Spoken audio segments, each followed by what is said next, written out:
Welcome to Jets Rewind. I'm Marty Schupak in New York. I'm joined by my close friends, Ralph Sharega up in Massachusetts, Ray Clifford out in Ohio. It's been a busy, I guess, 2 weeks or 17 days. And Ray, how are you doing out there? Good. Just keeping an eye on the weather for Monday to see if I'm going to be able to see this eclipse or not. Are you But renting out your rooms up there, Ray? yeah, I tell you what, my nephew lives right on the on what the center line of it is up Yeah. in Avon, Ohio, and he had people calling him say they'd give him $1,000 to let him park in his driveway. Oh, wow. Wow. I don't know if he That's took him up or not on it or not, but amazing.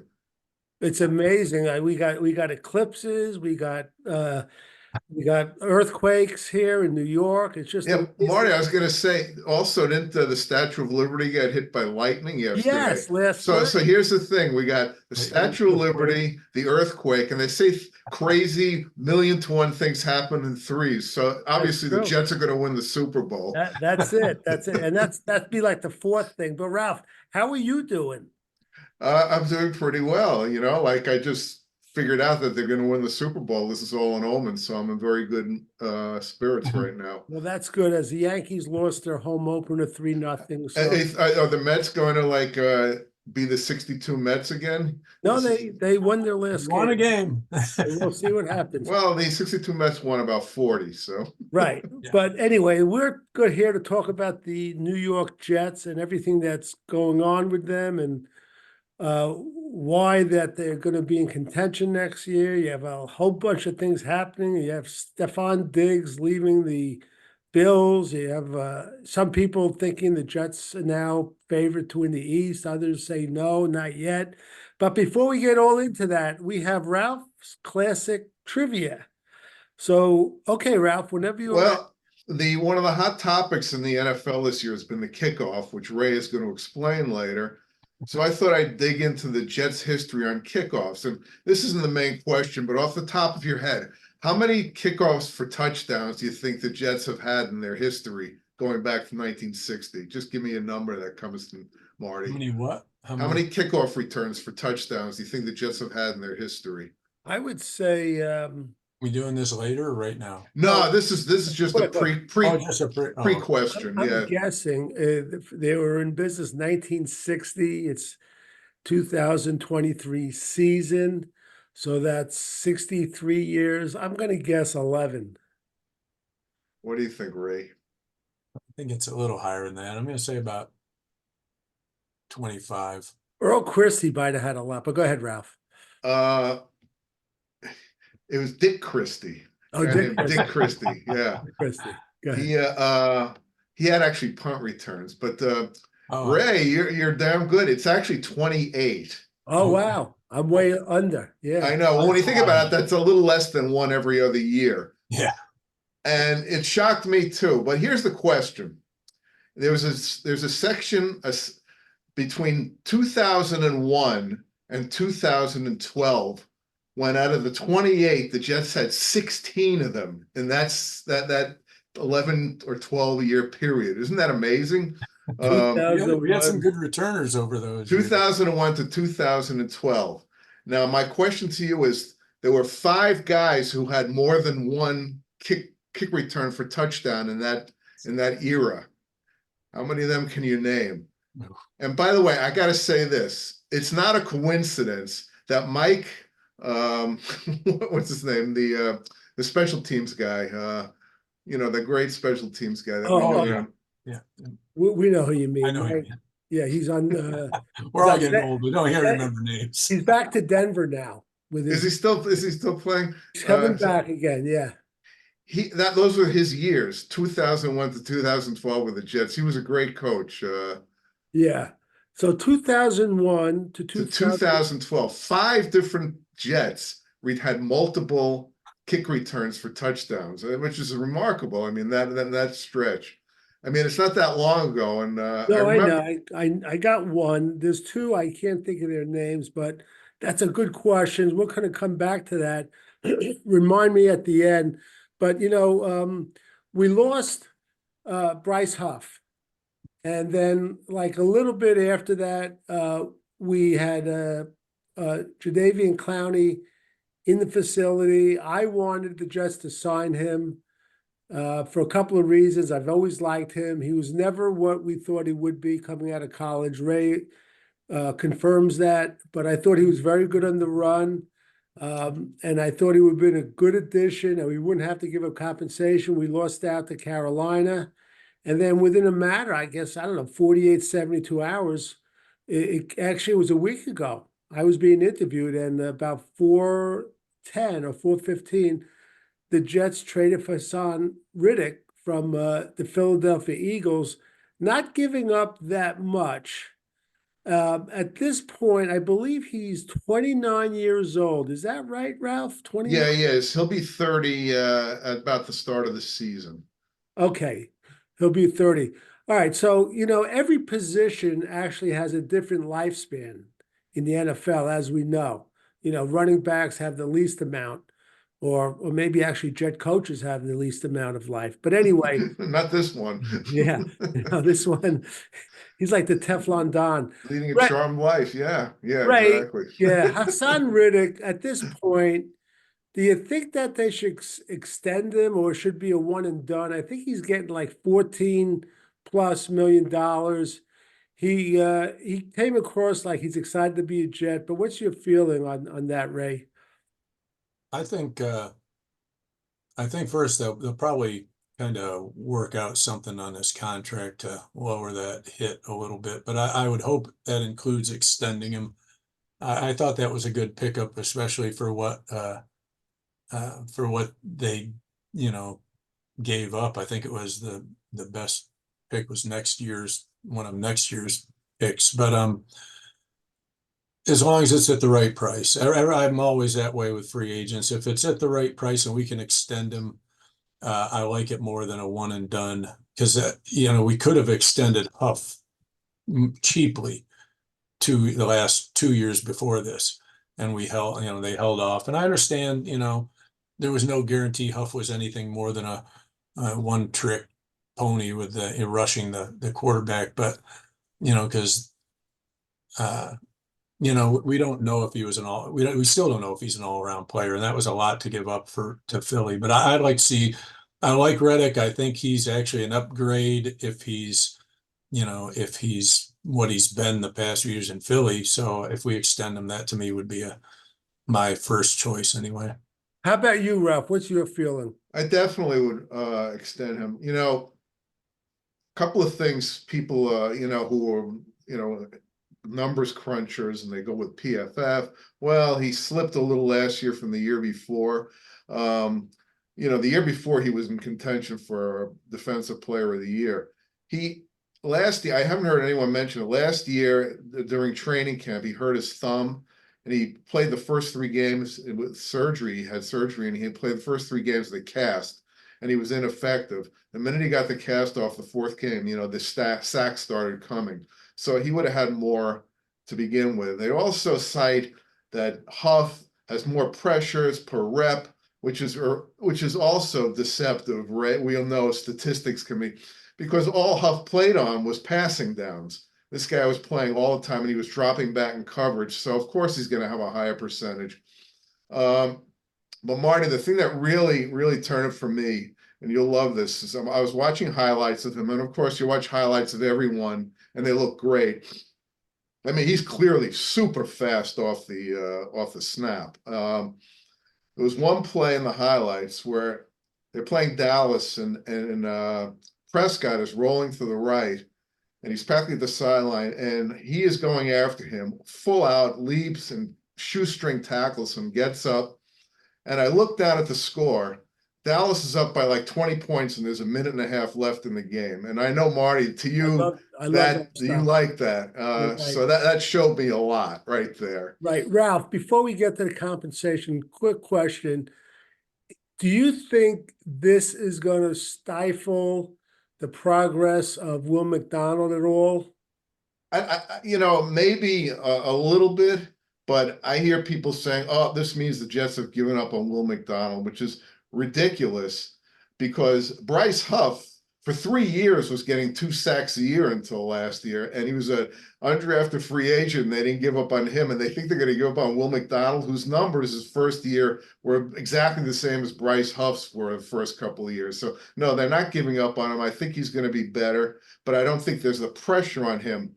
I mean, look, the Jets are in a win now mode, and the minute they sign Rodgers, this is the way it is. And anytime you can upgrade, you have to do it. And so that's the way it is. If McDonald plays well, he'll get more reps. If not, he won't.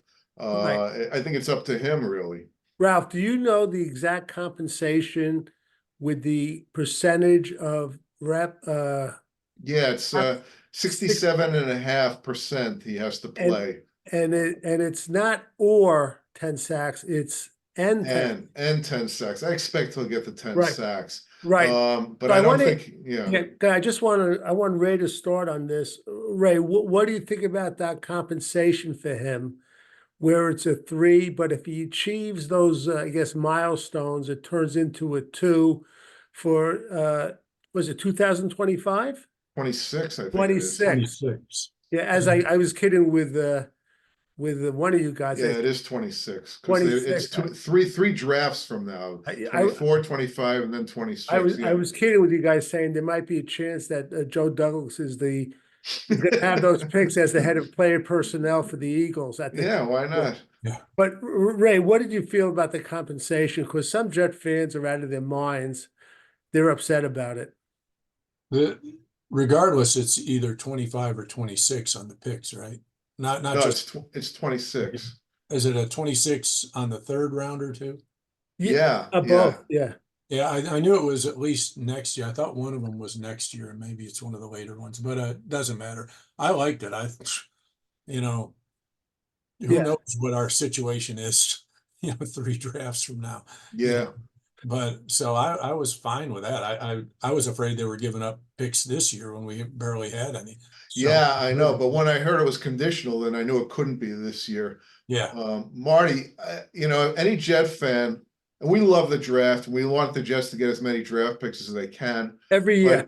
Yeah, right. But look, we've been following drafts for 50 years now, and we're not kidding ourselves. I look back at the Jets' third-round picks over the last 20 years, and there isn't one player who's even in the same universe as Hassan Reddick. And on second-round picks over the last 20 years, the only ones who you can put in the same breath as him are David Harris and Breece Hall. And that's, you're talking about like 40 or 45 picks. So, this is a team that hasn't been in the playoffs for 14 years. I'm not going to lose any sleep over a third-round pick that's 2 years down the line. Right. So, Marty and I were talking earlier in the week, and I was saying that I feel like they could have gotten more for Reddick. I know there were other teams interested in him. Oh, yeah. And I kept thinking that maybe Howie Roseman, threw Joe Douglas a little favor or something. I don't know, because the guy is an elite player. And Right. just a third-round pick 2 years down the line, that's devalued anyway in Sure. the NFL. So it seemed kind of strange to me. I don't know how you feel about it, Ray.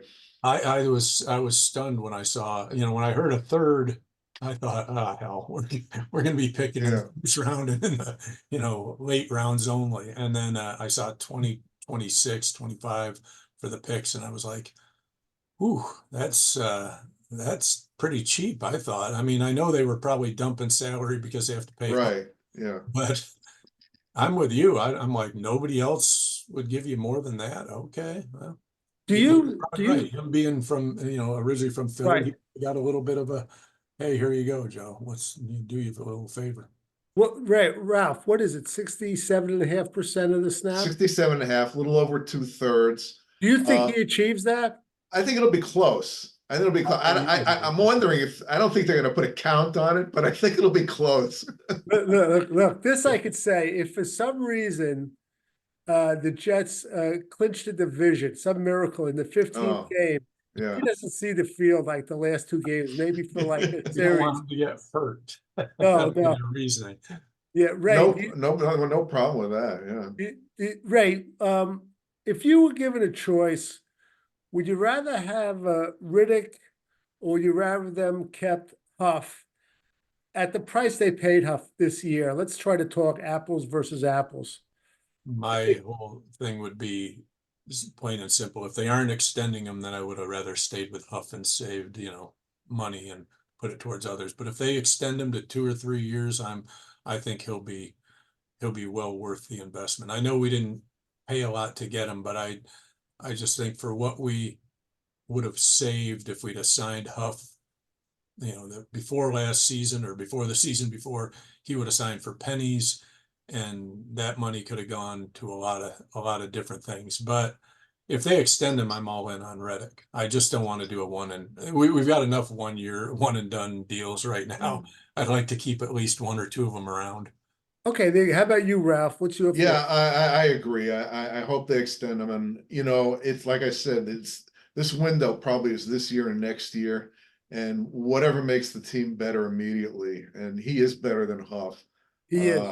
Yeah. By the way, the special teams guy is Mike Westhoff. Yes. Excuse me. Nice guy. We met him I up in remember Portland. him. Yeah, we Yes. met him up in Portland. He was a Good good guy. guy. Yeah. Good guy.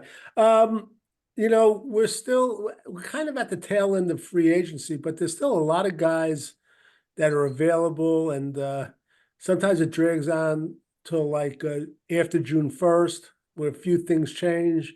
And then after that, if guys aren't signed, then if somebody gets injured in the preseason, then after that, I think it's after the first game of the year, if I remember my rules right, unless it changed where it doesn't have to be guaranteed. So we're at like that first stage, but I want to start with Ray. Ray, what areas do you think that Joe Douglas still needs to address? I don't think offensive line has changed at all. He's made changes, but I think that's still to me, that's more important than any other. But if he goes another route, he doesn't have to do it with the first pick, but I just want to see another lineman somewhere or 2 along the line. I still think he needs to think about a wide receiver, because we aren't sure how Mike Williams will be. As much as I like that signing, he's coming off an injury, and until he's out there, we don't know how he'll respond. So to me, those are the 2 that I think are still the most important. But I still hear Brock Bowers is. I know Ralph's going to mention another position. So That's fine. what's your feeling, Ralph? Because I agree with both of you, but go ahead, Ralph. Safety. Right. Whether it's depth or another starter, I think they need to address that. And also, I think they need another running back, a power back. I don't know if I'm not Marty. You're not crazy about Izzy. I think he'll be a nice third down back, change of pace. But I think when Brees takes a blow, I think they need a guy who's a 3-down back behind him. I would have loved to have kept Bam Knight. I thought he would have fit the bill, someone like that. They're not hard to get, so I'm not too concerned about it. But they definitely have to add one. It's funny because with the draft coming up, a lot of the so-called experts think that there's not going to be one running back drafted in the first round, which I agree. Oh, definitely. Now, some of them are saying they don't even think, some think running back won't be drafted in the first 2 rounds. Yeah, I'm thinking late second, probably. Yeah. Yeah, which is interesting. Well, that's happened a few times over the last few years because the position's devalued. Right. And then once in a while, teams grab one really early, and usually they regret it, because if the guy is really good after 2 or 3 years, he wants to be extended big time, and the team doesn't want to do it because he's a running back. So it creates an awkward situation. One running back who actually this household has a good feeling about, I think Ray knows, from Notre Dame, Audric Estime, was in my wife's class in school, so she knew that family very well. He went through a very tough time, and he's slated to go in the 3rd or 4th round. He's like a pile mover, which Ray loves. So maybe we could pick him up, which I would like too. He doesn't have lead feet either. He's not blazing fast, but No. he's not he's not just strictly a blocker and, Right. Get 6 inches to a yard, which the Jets could always use. But he's got some moves. He's got a little bit of speed. So what'd you say? He's in your wife? He's in Elaine's what? Class. She was a teaching Oh, assistant. you're kidding. Yeah, very In closely. Nyack? Is that Nyack or New Nyack City? School System. She actually wrote, he has a Wow. twin brother who's not the athlete he is, but who actually, she wrote him a letter. I sat down with him when he was at Notre Dame. His mom passed away from sickle cell, and the aunt brought him up, and he was very close to the mother. It's something that could turn into a really good story. He did really well at Notre Dame, and he's slated in like the third or fourth, and Yeah. two, You know, the New York Post they had a 7-round mock Jets draft. and They they just had read him. it. They had him. Yep. And they had another guy who I thought of the other day. I think the Jets should grab is Jordan Travis. I feel like if they can get him later, he's the type of guy, Marty, you want. And Yep. people say, well, he doesn't have the strongest arm. Well, Zach Wilson has a stronger arm than most guys in the NFL. There's Right. more to it than that. And I feel like this guy, because he's coming off a bad injury, he might be able to grab him later. You could. Yeah. It's going to be a fun time. By the way, Yeah. we're going to have a show on the night of the draft. We're all rearranging our schedules. We're going to try again to do that live stream. So I think it's Thursday. Is it April 25th? We're going to probably be on the air about like 7:30 or 7:45. So I look forward to that. I'm going to kind of take over the agenda, and I'm going to put in my own stuff. This is what I call Marty's Flash Time. Few fun things, all right? First, 2 over-unders. I'm going to start with Ralph. The number is 5.5. Are you over under 5.5 of quarterbacks drafted in the first round? I'll say you really hit it the right number, Marty. I'll say under. I'll say 5 under. 5. I name them, Ralph. Yeah, Daniels, Williams, May, McCarthy, and I think Penix is going to go. I think people would be crazy not to pick him in the first round. You think Penix? So Bo Nix, if it's anyone, he'll be like but he could be the 6th Bo Nix. You know the way it works with quarterbacks. Right. It's like a run. Yeah. How about you, Ray? What do you say? Over under 5.5?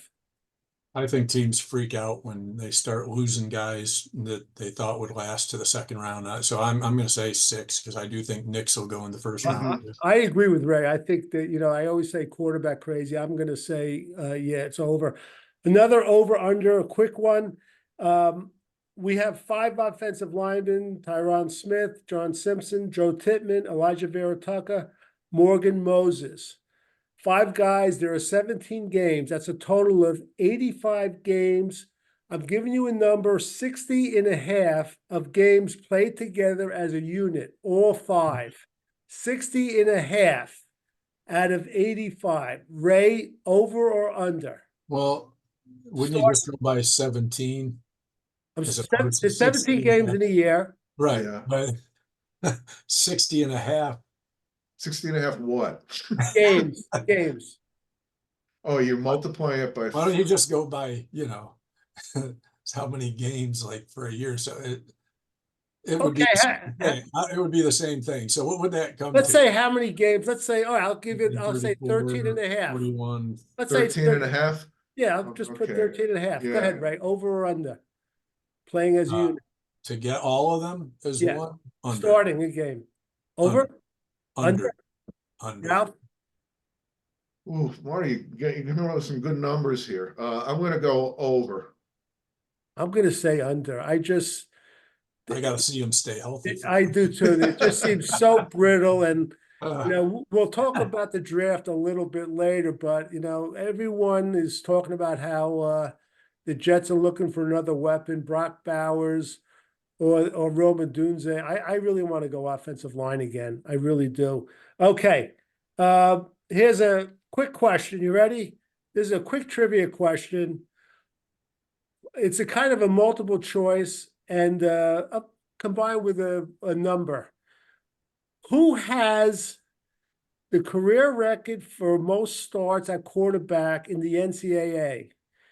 Is it Michael Penix, Spencer Rattler, Bo Nix, or Jaden Daniels? And within 5, what's the total number of starts? Okay, wow, it is one of those 4, huh? It's one of those 4. Are you talking including their bowls and all that stuff? Or just- Everything, starting games. I'll repeat them again.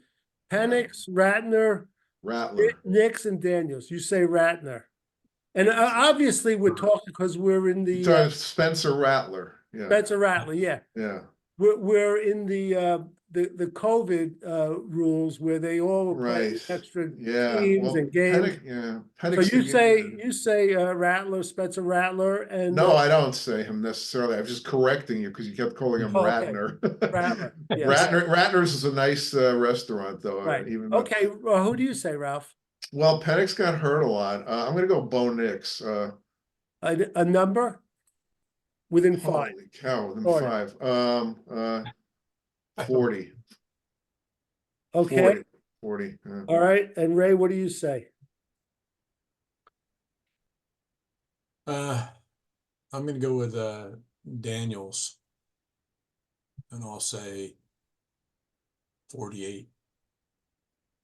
Okay, here's the answer. First of all, the total number is 61, Oh my God. and it's Bo Because they play Nix. about 13 games a year now. It's Bo Nix. Yeah, I thought And that. Ray, you had Daniel's 48, but Daniel was in second 55.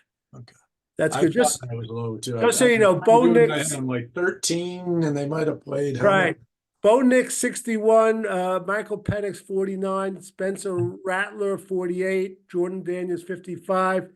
Good question. All right, here's the last one. Crazy. Wow. A little Yeah. bit of fun. We'll start with Ralph. Ralph, this is it. I'm going to name 4 quarterbacks. 2 of them are in the NFL now. And you know what you know, how they're going to play the NFL. I want you to rank them if they were all in the draft this year. So 2 of the 4 are already in the NFL. So you know how they're going to play, or you think they're going to play. You understand? I think so. Yeah. You rank them 1 to 4. You ready? Here we go. Jaden Daniels. What's his name? Drake. What the hell's his name? Drake May. Hey, Drake May. I put Mayer. Drake May, Brock Purdy, and Bryce Young. They're all in this year's draft. You know how Purdy and Young are playing the NFL. Rank them 1 to 4, Ralph, in this year's draft. You mean who I would draft first? Oh, knowing how the 2 of them. Yeah, no. Who would you draft first? Let's say you had the yeah, first pick, and those are the only 4. There weren't the I other. would go Daniels, May, Purdy, and Bryce Young 4. Wow. I'm going to go next, Ray, because I would go Brock Purdy. See, here's the thing, Marty. If drafting Brock Purdy, you're not guaranteed he's going to the San Francisco 49ers to play No, for. no, That's what I was right. thinking, too. That's yeah. true. No, I Yeah. know, but I love the guy. Brock Purdy, Jordan Daniels, Drake May. Jaden Daniels, yeah. I'm sorry, Drake May and Bryce Young. That's true, Ralph. You're right. Yeah. All right, Ray, who do you like? I think Daniels. Let's see who's drafting second. Bears, then who? Washington. It doesn't Washington. matter. It does matter. That's how I'm basing it. Yeah. Just go If by I know what you who's think. drafting, I'm looking at what they You- offer. You If you own 4 teams. All right, they all need quarterbacks. That's how we're going to look at it. Go ahead. I know, but that would be going, okay, it could be the same offense he's running now, and then I'd go with Purdy. But that's why I'm saying who's drafting. I would go Daniels. I think I would go with Purdy, May, then Young. Boy, you guys, you love that system that Purdy's in with the 49ers. You think that's It's not only the system, it's the players around them. Yeah. yeah. I love Purdy. I know I have blinders on, but I just love that guy. So, all right, back to the Jets. Okay, that was fun. All right. Ray, what grade would you give Joe Douglas in his assessment of the offensive lineman, past drafts, and free agent signing? And given his track record, are you confident that he will choose the right offensive lineman? Well, I would give him an A for effort, at least, free agents and a lot of the draft, it's not like he had his pick of who to draft. So I won't say that he failed the draft. I give him a B plus in the draft. Overall, I think he's really tried to get things right with the free agents, but do I think I think he has the ability to draft the right guy. It's just a matter of who's left when we're drafting. Obviously if it's Alt, I think he'd take Alt, but I don't think he'll be anywhere near 10 unless he trades up, which is another question you're going to come up with. But I'm looking for a grade. I do B plus. B plus? Okay, good. Overall. All right, Ray, that's a good assessment. Or Ralph, what about you? Well, free agency, I would say probably about a C minus. Tomlinson was a bust. McGovern wasn't bad. Fant was so-so. Morgan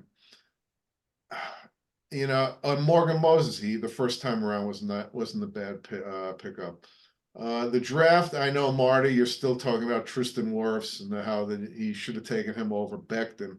A lot of Jet fans, so that was a whiff on his part. The Elijah Vera Tucker, he identified him. I don't care about it. Doesn't matter how much he gave up for him because his evaluation of him was correct. He's an excellent player. He did not have an injury history, so it's not his fault that those injuries happen. Tippmann looks like a good one, so I'd give him a B on that. Do I think it's a pretty tough because even if a couple of the tackles have been taken by 10, there are still about 4 or 5 that he's got to choose from. So it's going to be challenging. I hope he's up for it. I'm not positive, but and another thing, you talk about Alt, who everyone has given absolutely the number one position.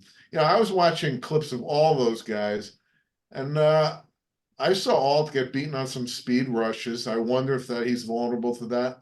There's no guarantee he's going to be the best guy in this draft tackle-wise, not at all. So if I'm a Jet fan, they're going to have a crack at someone really good. So yeah, it's really going to be on Douglas and his coaching staff, his scouting staff rather. I'll give you the name of the guy that I think they should take. But Ralph, that's a good assessment too. And talk about intentions and reality. Ralph, you'd agree that his intentions with Laken Tomlinson, even though you say he bombed on that, I mean, you can't blame him really for that. The guy, he looked pretty good with the 49ers. He's coming off a decent season. So I don't know what happened. I really don't know what happened, but part of it might just be the organization. It's just not as good, and he wasn't coached up, and he didn't have Trent Williams playing next to him. He had Becton. There's a lot that goes into it.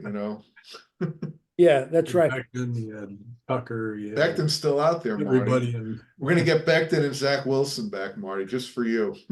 Zach Wilson, he won't be wearing a Jet uniform. I don't care what Woody Johnson says. There's absolutely no way. Ralph, I'll start with you. A couple of days ago, Stephon Diggs was traded to Houston. They're making a big deal of it and all this sort of things. And now there's a lot of rumors about what the Bills are going to do as far as the draft. But I want to ask you a two-part question. How does that affect the AFC East? And how does it affect the draft? Does it affect the Jets, Ralph? Well, it'll affect the Jets as playing the Bills. The Bills can take a wide receiver in the first round. There'll be plenty of talented ones late in the first round. Will he be able to hit the ground running and pick up the slack for Diggs? I don't know. I don't know if they're going to go for someone in free agency. My sense about the Bills is that they are, slowly on a downward, trend. I feel like their window was widest open a couple of years ago. They had that brutal loss to Kansas City, and I don't think they've quite ever recovered from it. I think Josh Allen has become an erratic quarterback. So I don't frankly think the Bills, the Jets, and Miami, I think you can throw a blanket over the three of them myself. Okay, and how about you, Ray? What are your thoughts about the Stefan Diggs? Well, I thought it was a really good move by the Texans, but I'm not sure how good the dynamic was anymore between Diggs and Josh Allen and I, no, you don't hear a lot of people. They don't talk about the missed kick either, but how many people didn't blame Diggs for that loss in the playoffs? Stunned me. But I still think he's a good receiver. I think, like Ralph said, they've been on a downward trend since they you know, couldn't hold a lead for 13 seconds in Kansas City, and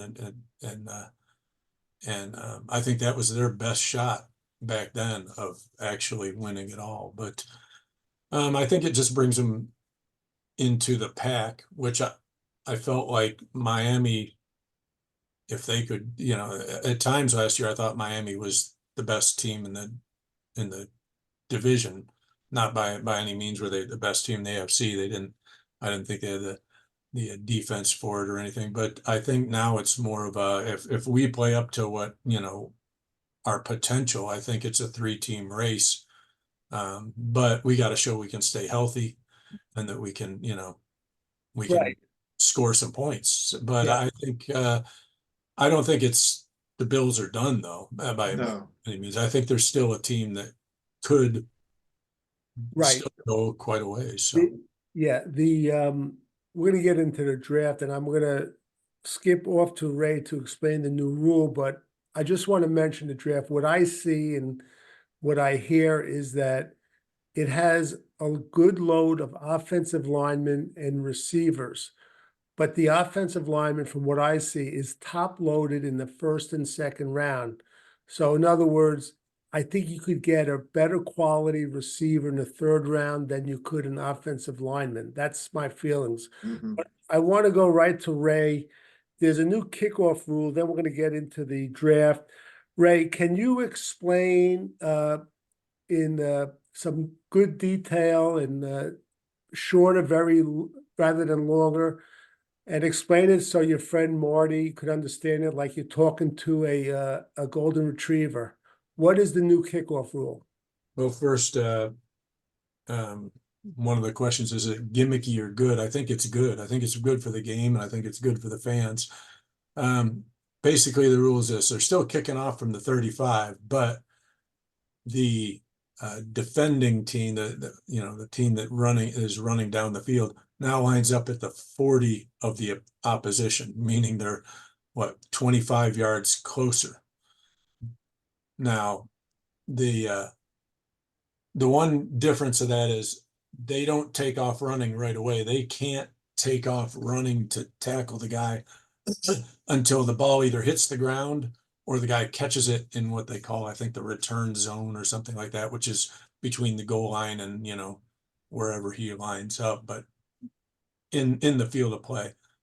So they're trying to get away from the collision, more Yeah, they're trying to slow the guys down. standing blocks, and that if a runner breaks it for a touchdown or yards gain, it'll be the team that's able to maintain their standing block for a longer period of time. That's what it sounds like. More or less. I mean, they're slowing. They don't want the hard collisions. The guys getting a full head of steam for 30, 40 yards and coming down and blasting guys. They the other team still lines up at I think the 35. I think they're only 5 yards apart if I'm not mistaken. So nobody on those things can move until the guy either catches the ball or the ball hits the ground. That's the first thing. A kick through the end zone is still a touchback, but I think teams are going to start doing these high, shorter kicks more, because one of the rules that I like is you can't fair catch it, where they could fair catch it and get the ball at the 25. You can't fair catch it. If you take a knee or whatever, that's where you get the ball. You don't get the ball at the 25 if you down it where you catch it. So when that guy catches it, he's got to return it. And Ray, I want to interrupt you. If it's a touchback, where does the ball come out to? ball's still out to the 25 as far as I know. I'm Okay. not positive on that, but it's still a touchback. If they kick Okay. it in the end zone or whatever, nobody, nothing, I don't believe, changes. But if it's short of the goal line, unless the guy, just lets it hit and rolls through, then it's a touchback. But if it's, in the field of play, they have to return it or they get the ball where they down it. So there's no, that's why I say I think teams are going to start using this, kind of like the chip shot thing where the kicker kicks it high and short. And then the team's going to have to decide, are we going to kind of like a punt? Are we going to let it drop and hope it goes in the end zone? Or are we going to, catch it and run it back? Because you're going to see a lot more returns. I don't know it'll change how many touchdowns it'll be because the defenders are a lot closer as soon as you touch the ball. They're running at you, but it's not the same. They aren't going to be like gunners. The whole line will move when the ball is caught or the ball hits the ground in play. Well, Ray, the only thing is, I don't see why there'll be more returns if the ball just comes out to the 25 again. Well, if a team's going to just kick it in the end zone, there won't be. But why? Yeah, it's too, It's yeah, that was my thought, it sounds interesting, but I since don't, it's so easy for them to kick it out of the end zone. yeah, I feel don't like we should- understand. But if you have a good special teams and you think you can stop them and you kick that ball high in the air and it's coming down around the 10-yard line, is he going to hope it bounces into the end zone or is he going to catch I it? don't know. I feel like it's more like almost a punt dynamic, In many ways it is. and punts can get returned. I would, if I was a special teams coach, I'd say kick it out of the end zone. I don't want to give those fast guys any opportunity more than they like, I know as the season goes on and it gets colder out, you start getting more returns. But if I was a team, I would still try and kick it out of the end zone. How would I? I'm just trying to see if they Imagine how far back you could pin them though if you had a guy. if they said it comes out to the 30-yard line, then I would say, they probably wouldn't kick it out of the end zone every time. But I You just think 5 yards would make that much of a difference? I think it would. Let me Yeah, I just think I was reading statistically that it does actually make a difference. I was disappointed that oh they wait, I'm moved just it. reading. That Wait, makes wait, wait, this- Ray. this one. Maybe you didn't see it. Hold it. It says, when the kicker boots the ball into the end zone, the opposing team's returner can choose to kneel rather than attempt a return. The Okay. result is called a touchback, and the returning team would receive the ball under the 25-yard line. Then it says, under the new rule, touchbacks will now be placed at the 30-yard line. Oh, okay. So All right. that's it. That's the one I wasn't sure of on that That's one. okay. I think that makes a little more sense to me, because then, you're giving them the ball at the 30, like almost 1/3 of the field. So Ray, that was interesting though. And we're talking about it, Ray, within a few days where the Jets, they failed to sign Justin Hardy, who you liked and Ralph liked, who ended up, I guess, Yeah. Hmm. with the Cleveland Browns. I'm fine to let him go. I just assume that Irv Charles I am too. I'm could not. play two positions, but that's for another day. He got a lot of penalties that were annoying, didn't he? He had a couple of bad ones. Yeah, he made some good plays. We had a couple other ones. A lot of people are talking about the Jets trading up, whether it's for Joe Alt, Marvin Harrison Jr., the guy, the receiver from LSU, or even Roma Dunze. But Ralph, is there any scenario where you're comfortable seeing the Jets trading up in this draft? No. There's enough talent in the positions they're looking at, and the Jets need another pick. For them to start giving away picks for guys, and I say following the draft for all these years, you hear these pronouncements. This guy he's a generational player. This guy is the best absolutely at his position, and as often as it happens, it doesn't happen just as often. You get great players who are in the middle and the late part of the first round. So absolutely, I do not want them to trade up. No. How about you, Ray? I'd prefer they don't. I mean, even if they think they're getting, like Ralph said, I mean, we've always said the draft is a crapshoot. So if you're going to give away a lot of picks or whatever to move up, I don't know how many spots. Right. you sure as hell better not miss. If Yeah. you're gonna do it, that you better be right on what you did. How about Dwayne Robertson? Remember that Yeah. one? 2 picks. You know, it's interesting because you guys, that we hear the term generational players, which I can't stand it. Oh, it's just And I wrote down like just 3 generational players that were good or very good, but were not Hall of Fame players. And I'll see if you guys agree. I remember they were coming out. Reggie Bush was considered a generational player. Very good career. best broken field runner since Gale Sayers, and he was great. He was great, but what happened? Yeah, Well, right. okay. Would you say that he was called a generational player? Here's another one. He's still playing today. Saquon Barkley, Ray, generational player. Well, I think he was unbelievable up until the knee injury, and then he came back a little bit last year and looked a little bit more like himself. But that's the thing about running backs: one bad injury, and all of a sudden you're just more of a good player rather than a generational player. Right. And the last one, you're going to like it. Who's the tight end everyone's saying the Jets are going to take at 10? Bowers. Brock Bowers. And, you know, a few years ago, everyone was saying, well, you can't take a tight end with the first, but you can't take a tight end. And everyone was saying, oh, no, this guy's different. Kyle Pitts. Kyle Pitts. Yeah. And in all fairness to him, he hasn't had a great quarterback, but another generational player. Well, another one that they mentioned a few years ago is Penei Sewell. And Penei Sewell is doing great now, but he's a right tackle. He's a right tackle. You know, he was supposed to be the best left tackle prospect in years. What about Trevor Lawrence? Good player, but he's not a generational player. Look at him the last 6 games of the year, Ralph. Yeah. Awful. Yeah. Andrew Luck, he had bad luck. He was a generational player. You know, it doesn't happen a lot. It really doesn't more often than rarely not. do they come out and live up to the hype, you know. Well, yeah, which is why I would love the Jets. My feeling is that you accumulate picks, you spread the risk, you have a better chance of popping one out of there.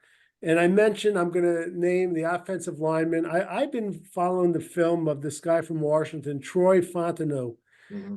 To me, this guy is like a clone of Elijah Vera Tucker. I mean, he's a little shorter, not as big as a pro tackle. He could play tackle. He's got long arms, but I've been watching this film. This guy's balance and coordination and speed, I think he's phenomenal. And I had mentioned our last show, I love J.C. Latham. Those are the 2 players I'd like the Jets to pick up right now. Is there any player that you would like the Jets to trade up for? As we're talking about trading up, the name that keeps coming up is Rome Odunze. Ray, your feeling about that? I don't think so. I think if he's there at 10, if they want to go after him, that's great. But I don't, you know, watching a guy, to me, especially receivers over the years, ever since, you know, I go back to the Florida years with when they were wide open, and that's literally what I'd see is they're wide open and they look like these all-world receivers. And I finally woke up and I realized, wait a minute, these guys are so open. The DBs at the college level cannot nearly match up to the receivers, and but they get in the NFL and these DBs are so much better, and all of a sudden these receivers look very pedestrian, and that's what I'm afraid for what we'd give up. I'd just rather wait and see if he's there. I'm not okay with trading up for a receiver, especially. Good point, Ray. And I think a lot of it is not everything, but a lot of these college players, they're not used to getting hit right off the line of scrimmage. They're so used to getting off really free. How about you, Ralph, trading up for a guy like? No, I wouldn't, because I think there are other receivers who, you know, the kid from LSU, not Malik Neighbors, the other one, who you can make a case for. The kid on Texas, another big receiver, Mitchell. It's just not worth it because you just don't know. I mean, you know, I remember that a few years ago, a bunch of receivers was taken before Justin Jefferson, and you just don't know. And I just don't think it's worth it.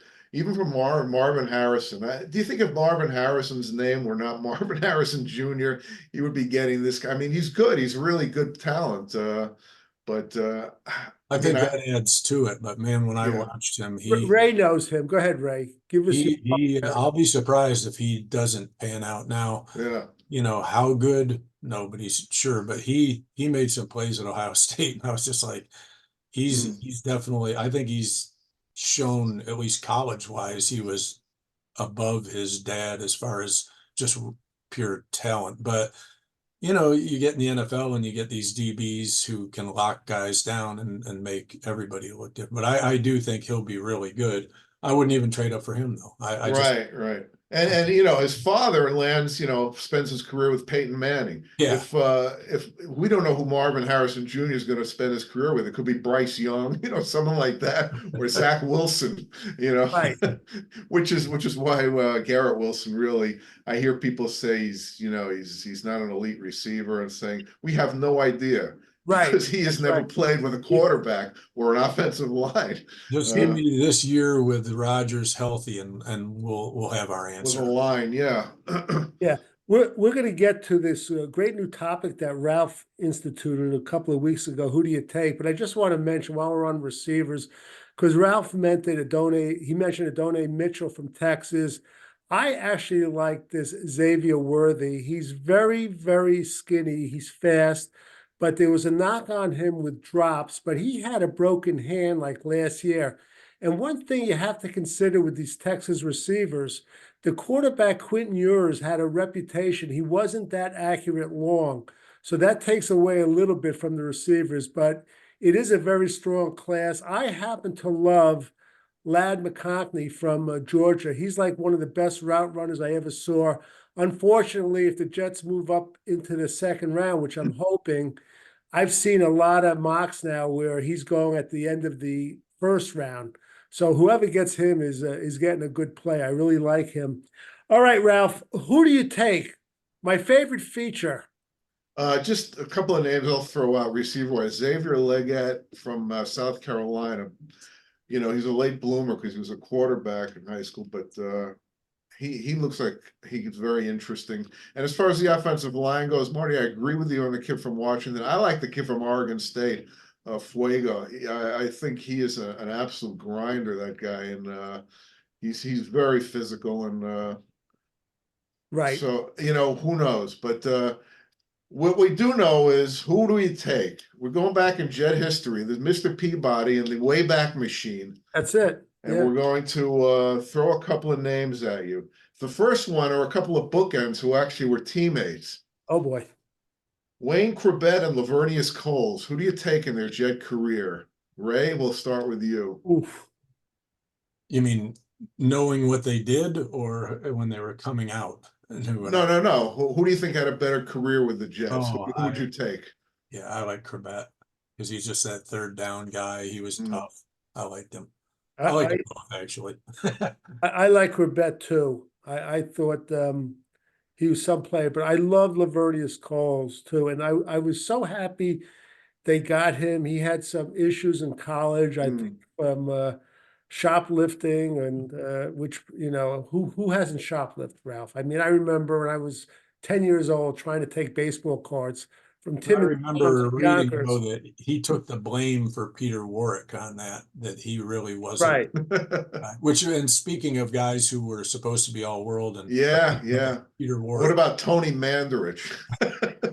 Well, not only that, I'll tell you, I remember, and I said at the time, when they drafted Marvin Jones, I wanted to get the other guy, Brooks, and they were saying that he's not tall enough. I like that guy better. Remember that? They were teammates. Good for you, Marty. That's a good call. Yeah. That's it. So, go ahead, Ralph. The next one, and by the way, I'd go with Coles, because I think at his best he was a more dangerous receiver. Corbett was moved the chains really well. Yeah. The next one, I know who Marty's going to pick on this one, but I still think it's an interesting one. Jerry Philbin or John Abraham? Oh, that is a good one. I'll go first. I'm gonna take Jerry Philbin. I just think you could count on him more. He's more consistent. You know, for one play, John Abraham was better. But over the course of a couple of games in a row or a season, I like Jerry Philbin. I'll never forgive John Abraham for being on the sideline, puking up in that playoff game. So I'm gonna go with Jerry Philbin. Okay, Ray? I'm also going with Philbin just because he reminds me of he cut from the same cloth as Klecko. He just had that. He was just that kind of guy who I just always thought he was he was one of the guys that I only saw a few years of because I wasn't I was just coming into being a fan, but I always liked Philbin. Yeah, I go with Philbin too. An overachiever with a motor. I love guys like that. And he was terrific. And he had a lot of sacks that weren't even counted in those days. Yeah. Right. Abraham, was more talented. Abraham's like in the top 20 in all-time sacks. And by the way, I think Hassan Reddick, he's the best edge rusher they've had since Abraham. And we'll see if he's better. He might be better, but it's exciting though to have someone of that level finally back again because it's been a long Sure. time. It is. Okay, we're gonna get to the trivia question. One last question. You only could answer it with the name. All right. I'll start with Ray. Ray, who ends up on another team first? Mekhi Becton or Zach Wilson? Ooh, that's a good one. Becton. Becton. I say Becton also. Everybody wants a lineman. Yeah. Yeah. I mean, they can probably get him cheap right now. Yeah. I mean, you know what happened. If you look at it, when you talk about 6 quarterbacks in the first round and all these quarterbacks around, this thing happening to Zach Wilson couldn't happen at a worse time, the best thing would have been for him if like this year was an expansion year and they had to, open up a team in like Portland and somewhere else. He would have gotten picked up. All right, Ralph. Let's go back to the trivia question. Read the question, and I'm going to give you my one name, and Ray's going to come up with the other 5. No, Okay, not. this is a tip of the hat to Mike Westhoff, who in his 12 years with the Jets, they had 16 kickoffs that were returned for touchdowns between 2001 and 2012. 5 different players returned multiple kickoffs for touchdowns in that era. Let's start hearing some names now. I'll give my one. I say Brad Smith. Brad Smith had 3. Okay. All right, Ray, go ahead. Tell us what you have. And so no. What? No, I can't name him.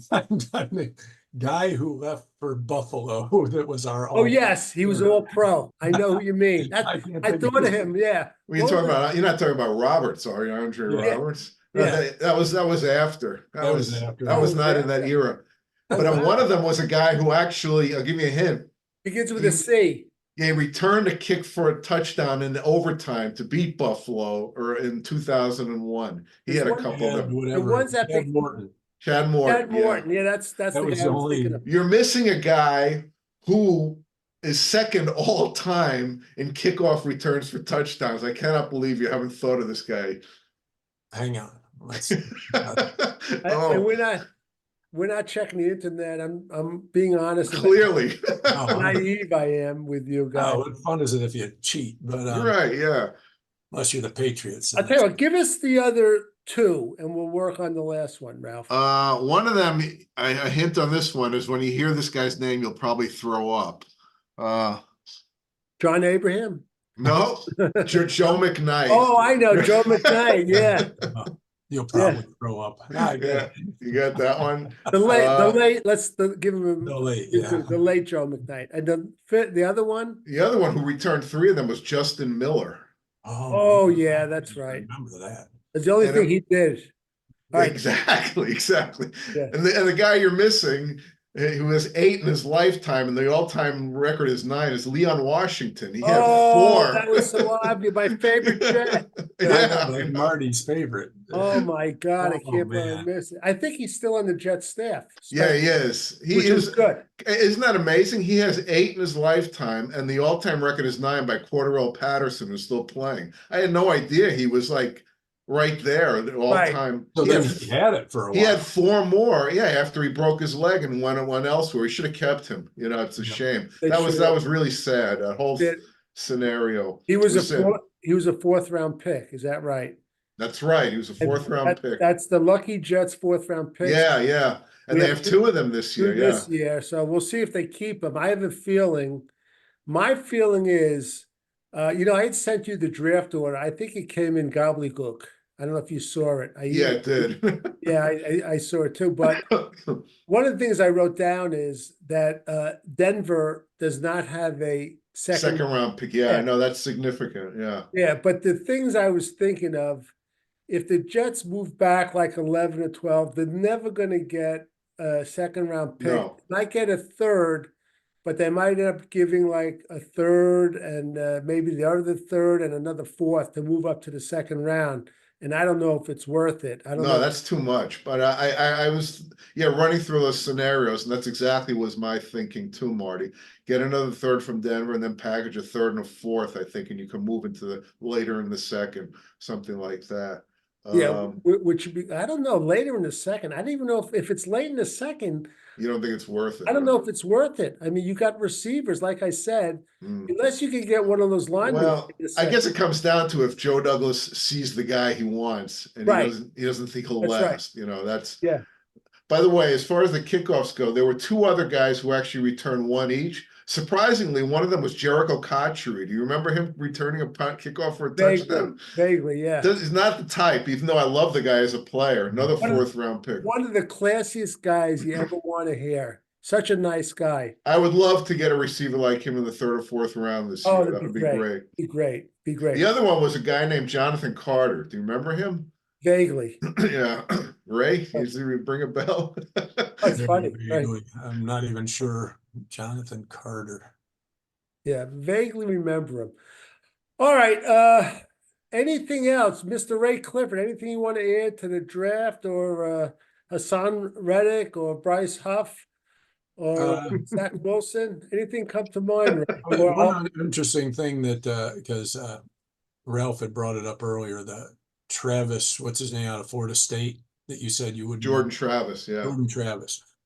I was reading an article on guys that this was probably a month ago, on guys they said the Jets should take, and the 3rd guy they said was him. And I don't know, I was reading, I thought, that would be a good pickup, because I think it's a good fit. I really do. Yeah.